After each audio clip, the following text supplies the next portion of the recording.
Presidenti Donald Trump I ka dhënë Iranit një afat 2 javor për të negociuar një marrëveshje bërthamore e nxitur nga frika se një ndërhyrje ushtarake mund të përsërisë kaosin e Libisë ndaj rrëzimit të Kadafit.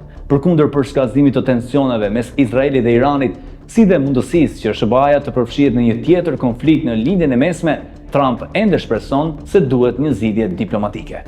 Ai ka theksuar se nuk dëshiron një rast tjetër si ai Libisë ku rrëzimi I Kadafit çojnë në luftë civile dhe rritjet e ekstremizimit. Ky shembull sipas brimeve ka ndikuar në mënyrën se si Trump e trajton edhe situatën me Iranin dhe Korenë e Veriut. Ekspertët paralajmërojnë se një përpjekje për të rrëzuar regjimin iranian mund të destabilizojë më tej rajonin dhe të çojë rrezikun e radikalizimit. Trump ka qenë gjithashtu kritik I luftërave të mëparshme amerikane si ajo në Irak, që sipas tij u nis mbi bazën e informacioneve të rreme dhe pati pasoja të rënda, si në Afganistan, që u shndrua në një ndërhyrje të gjatë dhe të kushtueshme.